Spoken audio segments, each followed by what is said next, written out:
paz e a graça do Cristo vivo esteja sobre você e sobre sua família. Eu me chamo Gilberto e seja muito bem-vindo ao meu e ao seu canal Bíblia e Teologia. Convido você que, quem sabe, está vendo esse vídeo pela primeira vez. A minha oração é que Deus te abençoe através da reflexão e meditação na Palavra de Deus. O canal Bíblia e Teologia tem como propósito levar o Evangelho de Cristo e também indicar livros, literaturas cristãs para você.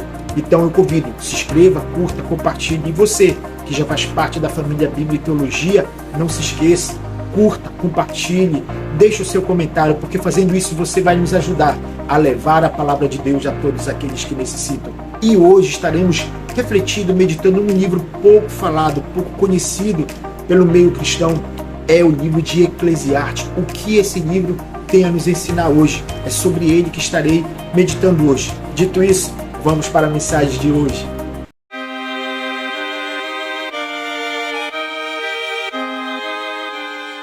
E o texto que eu quero compartilhar com vocês se encontra no capítulo 12, versículo 13 e 14 do livro de Eclesiastes, que diz assim: tudo que se ouviu, a conclusão é esta: tema a Deus e guarde os seus mandamentos, porque isto é o dever de cada pessoa. Porque Deus há de trazer a juízo todas as obras, até as que estão escondidas, quer sejam boas, quer sejam más. Livro de Eclesiastes.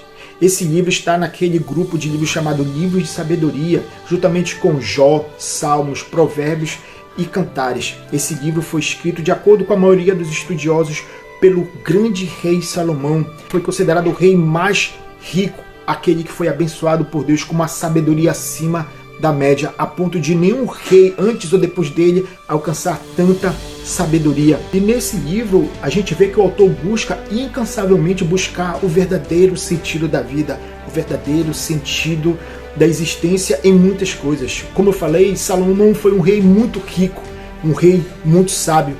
E ele também tinha uma posição muito privilegiada. E por causa dessa posição, por causa da sua riqueza, usufruiu de muitas experiências.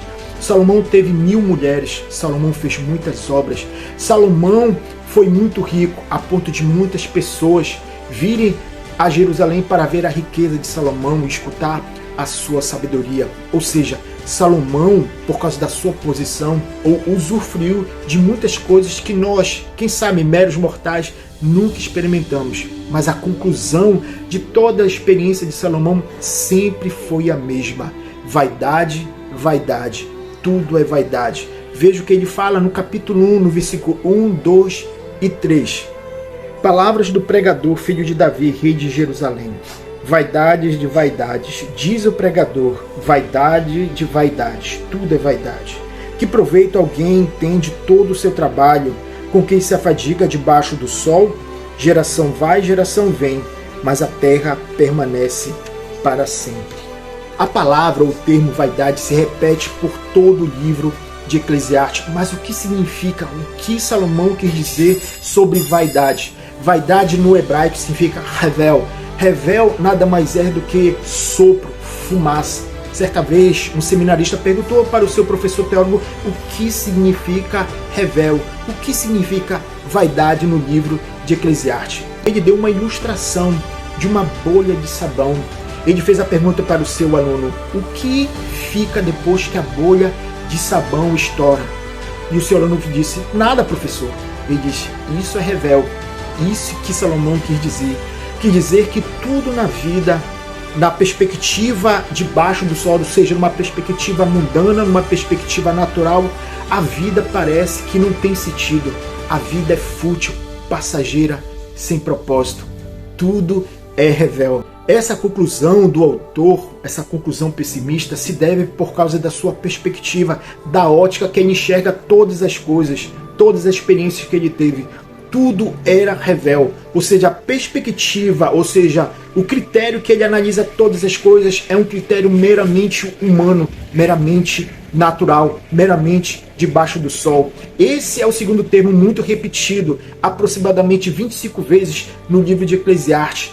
Tudo que se faz debaixo do sol ou debaixo dos céus. Ou seja, quando ele analisa o sentido da vida, quando ele analisa a existência humana, é tudo baseado numa perspectiva humana, natural. E isso não foi somente para Salomão. Quando a gente olha por toda a história, vemos que muitas pessoas, milhares, analisavam a vida de acordo com uma perspectiva meramente humana, natural, racional. E a conclusão sempre foi essa: revel, sem sentido, sem propósito. Não é à toa que muitos defendem que a vida é somente aqui e o agora, e a pessoa deve experimentar de todas as formas conforme o desejo da sua vontade. Mas a conclusão sempre será essa: revel, tudo é vaidade. É como diz o provérbio: comamos e bebamos que amanhã morreremos. Ou seja, experimentar a vida de qualquer jeito, que não existe vida após a morte. Quem sabe eu estou falando para alguém que tem uma posição elevada, alguém que tem prestígio, tem dinheiro, quem sabe alguém que tem experimentado os prazeres sexuais, a bebedeira, os prazeres que o mundo tem lhe proporcionado, e a conclusão, quem sabe, se você for sincero consigo mesmo, sempre será essa a conclusão que Salomão tem experimentado: revel, vaidade, sem sentido, não traz um verdadeiro propósito de existência. Veja o que ele diz também no capítulo 2, no versículo 11: considerei todas as obras que as minhas mãos fizeram, e também o trabalho que eu com fadigas havia feito, e eis que tudo era vaidade, era correr atrás do vento, nenhum proveito havia debaixo do sol. Ainda que Salomão tenha algumas vezes no livro reconhecido que o beber, o comer, vamos dizer, aproveitar todas essas bênçãos eram bênçãos de Deus, mas quando ele analisava tudo nessa perspectiva meramente natural, mundana, também era revel. Como ele fala aqui, era correr atrás do vento. Quem sabe eu estou falando com alguém que tem trabalhado duro, tem experimentado muitas coisas, mas não tem encontrado o verdadeiro sentido da vida, não tem preenchido o vazio da sua alma. Quem sabe você tem corrido atrás do vento. Todavia, Salomão ele termina o seu livro de uma outra perspectiva, com uma outra conclusão. Agora ele não termina falando que tudo era revel, que tudo era sem sentido.